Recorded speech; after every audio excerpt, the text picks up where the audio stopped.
Hey out there in YouTube land, it's Daytime Number to Beast once again, and here's another kind of a quickie suggestion video for you if you're looking for inspiration for your role-playing game sessions, or just simply just for entertainment. I think I may have mentioned a couple of these before in other videos, but I'm going to kind of give them a spotlight again this time. Let's see. Most of these are going to be fairly older media franchises. So you may have never heard of some of them. I will be discussing some details that may be considered spoilers in some cases, but yeah, again, I'm just throwing these out for you so that in case you're just looking for one little bit of inspiration or maybe something new to look forward and entertainment.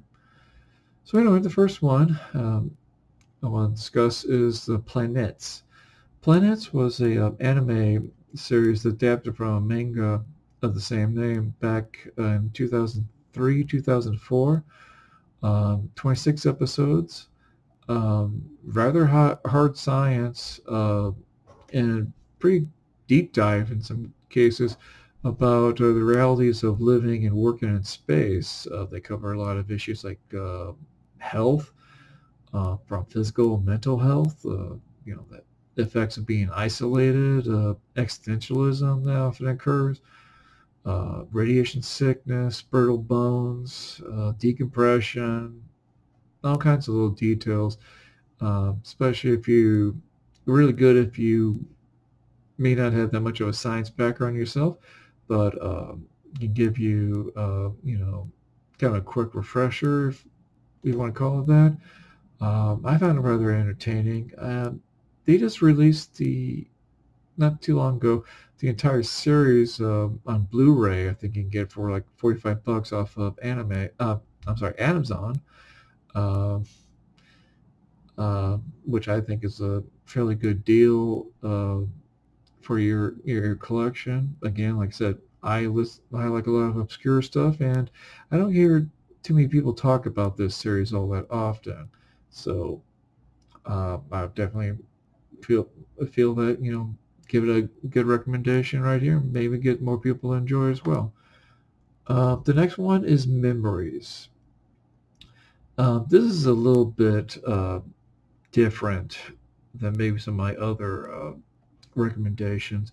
Memories is actually a three-film anthology series. Well, not so much a series, but it's a movie with three parts.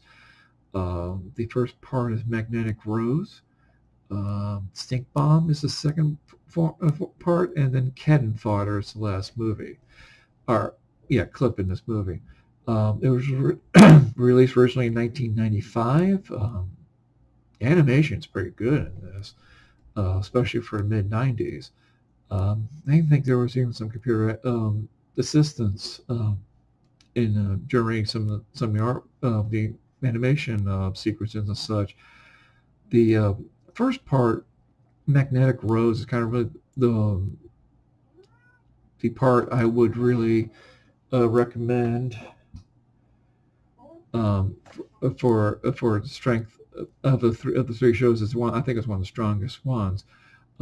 It's kind of similar to Planētes. A ship out in deep space gets an emergency signal, and they go to investigate, where they find this old, decrepit space station, and they send two astronauts over to investigate it, and they start finding some pretty weird stuff going on.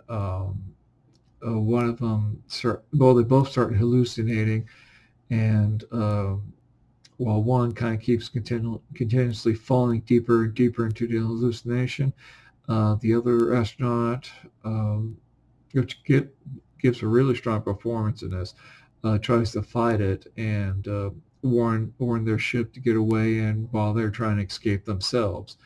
Like I said, I think it's one of the stronger of the three shows. It's the movie itself, the DVD itself is worth it's worth the price of getting it for that one part alone. The second part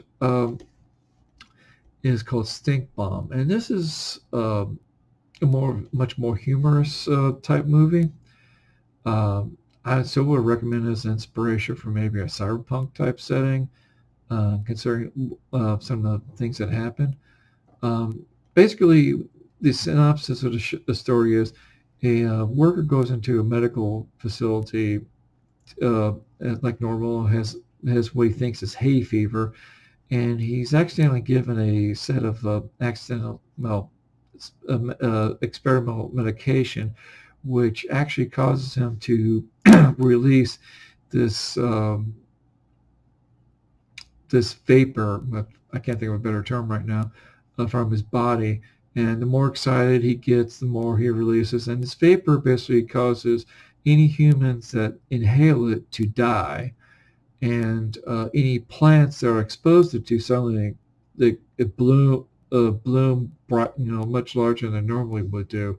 They kind of one point that's a lot of people who watch this part kind of miss, is that they point out that this show is taking place in the middle of kind of early winter, and they show all these trees and flowers and everything blooming while this guy basically kind of travels from one corner of Japan to head towards Tokyo, where the main headquarters for the medical institution's at, and all the while he's releasing more and more of this vapor that's killing more people, and he's oblivious to what's going on.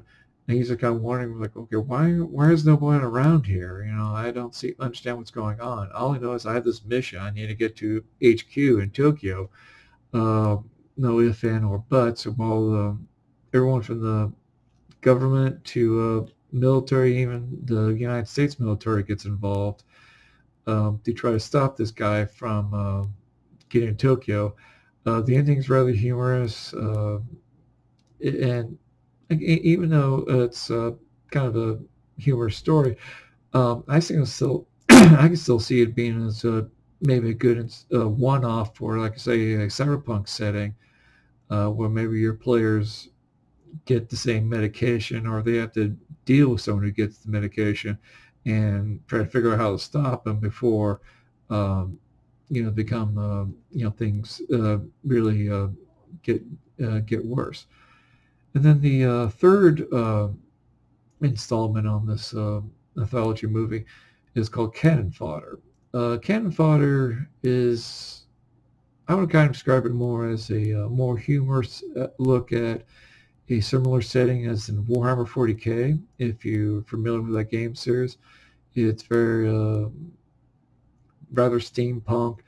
It covers the daily goings of a mother, father, and son living in the city, which is basically it's this giant fortress, basically, where all the houses are little gun turrets, and all the factories are what they produce is really try to make these giant shells, which they launch themselves at this enemy, which you never see. So everyone's kind of like these little gnomes running around in the giant turrets, trying to get the shells, load the shells, fire the shells, and reload the cannons again once more. And all the houses are basically little turrets or bunkers themselves, and you have schools and other kind of everyday type institutions right next door to all these giant gun turrets that are supposedly serving as factories. It's rather interesting, and again, it's rather humorous. I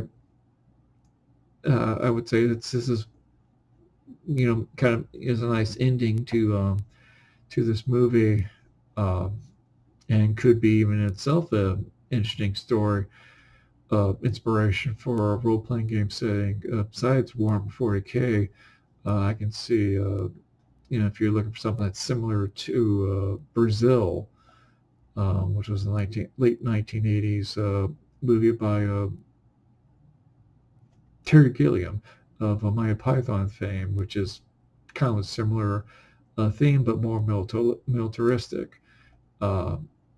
but again, Memories I would really recommend. I think you can get it for about $10 or $20 on Amazon as well. And it's great for just another addition to your anime collection. Animation's great.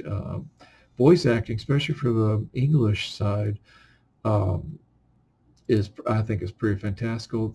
Some of the talents they pick for these roles, I think were pretty spot on. And certainly don't take away from the original film itself. And last but not least, the last movie is Event Horizon. And if you haven't heard of this movie, then you are in role-playing games and wargaming and whatnot, I can't suggest what's wrong with you if you somehow missed this movie. The original was released in 1997. It stars Lawrence Fishburne. This is a movie he was in right before he was in the Matrix series, and great acting. Basically, it's often described as a haunted house in space. This kind of really there are some other earlier films I can think of, but this kind of really solidifies the concept of horror in space. The synopsis is a ship known as the Event Horizon it leaves on its maiden voyage and disappears into nowhere, and no one could ever explain it. And then 7 years later, it reappears in the solar system. Transmits a navigation beacon and one message, which is a garbled a spurt of screaming and one Latin phrase, "Libide me."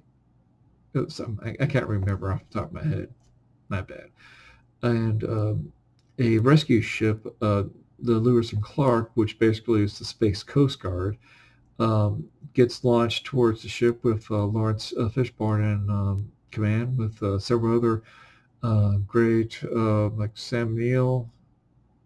I'm trying to remember some of the other people, but once they get to the ship, they kind of realize it's dead. There's no one alive on there, and they try to piece together what the mystery was. The one Sam Neill plays the scientist which originally designed the Event Horizon. He starts explaining that what happened was the ship was originally designed to be a prototype for a faster than light drive, and no one knows what happened to it while it was gone, and no one knows why it came back.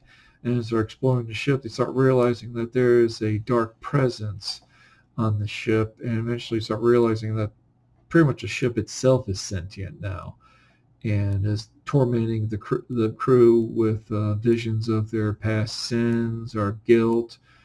A lot of gory image. In fact, this has been described as one of the most gory films out there. A lot of people jokingly refer to this as a prequel to Warhammer 40K, which kind of does play on the premise that in Warhammer 40K, their method of faster and light transportation is literally they go through hell to get from one spot to another, instead of just jumping into subspace or whatever. A lot of good horror. I think this is... I can see people taking this and really milking it for a good horror setting. And pretty much any kind of deep space or any kind of role-playing game system will lend itself to deep space. You could adopt it, maybe change it from being, more spiritual to maybe more alien type setting.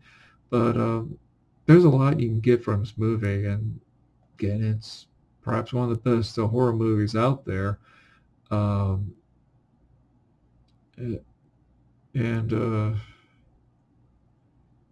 otherwise, if you're not looking for inspiration, it's still a great, entertaining film, even to this day. Some of the special effects are kind of dated. there's a lot of practical effects in this movie which still look pretty good. I think kind of fails in some parts because of the computer animation at the time. It's like kind of one reason it really was kind of a bomb when it was released in theaters. It was kind of had a lot of problems in production. A lot of it had to be, the original version had to be cut because they were trying to get to a certain release date.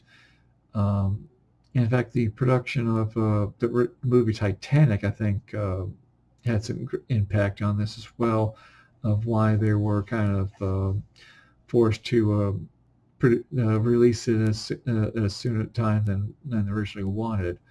And of course, this was before the age of DVD, so a lot of the original cut parts have been lost, and some people have tried to hunt down and restore some of those parts, because there's a lot of horrific scenes in this movie that were originally taken out. Again, it's one of my favorite horror movies, and I would really seriously recommend it to anybody if they want a good scare, especially in a unusual venue as science fiction, which usually don't get too many good horrors which don't involve aliens of some sort. Usually I like things that kind of don't rely on something like that.